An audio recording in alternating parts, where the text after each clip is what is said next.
இவ்வளோ பேருக்குமே நம்ம ஒரு ஃபங்க்ஷன் பண்ணக்கூடாது அப்படின்னு கேட்டாங்க. நிறைய பேர் என்னை போஸ்ட் பண்ணவும் செஞ்சாங்க, வற்புறுத்தலும் செஞ்சாங்க, நீங்கள் இதை பண்ணி தான் ஆகணும்ன்ட்டு. நானும் யோசித்தேன், ஓகே நம்ம 2 வருஷமாக யூடியூப்பில் கத்திக்கிட்டே யூடியூப்பில் பேசிக்கிட்டே இருந்தோம். இவங்களாம் நல்ல சூடு சொரணை வெக்கம் மானம் ஈனம்லாம் இருக்கிறவங்களா இருந்தால் நம்ம 2 வருஷமாக பேசின பேச்சுக்கு ஏதாச்சும் ஒரு முடிவு எடுத்திருப்பாங்க, ஏதாச்சும் ஒரு முடிவு எடுத்து இதுக்கு ஒரு முடிவை கொண்டு வந்திருப்பாங்க. இவங்கெல்லாம் அதெல்லாம் பண்ணலை. அப்போ இதுங்கெல்லாம் இதெல்லாம் தொடச்சி போட்டு போதுங்க. இதெல்லாம் கேவலன்றதெல்லாம் இவங்களுக்கு புரியல. எவ்வளோ அசிங்கத்தை பார்த்தோம், அதில் இதுவும் ஒரு அசிங்கம் தானேன்ட்டு தொடச்சி போட்டு போகிற ஜென்மங்க. அப்போ இதுங்ககிட்ட நம்ம இதுக்கு மேலே யூடியூப்பில் பேசி என்ன பிரயோஜனம் இருக்குது? அடுத்த கட்டத்துக்கு போவோம் அப்படின்னு நாங்களும் முடிவு எடுத்தோம்.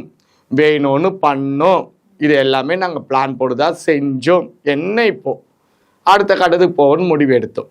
இது வரைக்கும் யூடியூப்பில் எவ்வளவோ பேசியாச்சு. உங்கள் மானம் மரியாதை எல்லாமே காற்றுல பறந்துச்சு. அப்போ கூட நீங்கள் அதெல்லாம் கவலையே படலைன்னும் போது அடுத்து என்ன பண்ணணும்? ஒரு மாற்றத்தை நம்ம கொண்டு வரணும்னா முள்ளால் தாம்மா எடுக்க முடியும். சரிங்க, நீங்கள் இப்போ நானும் முள்ளாக தான் மாறணும். அதுதானே கரெக்டு, முள்ளாக மாறணும்.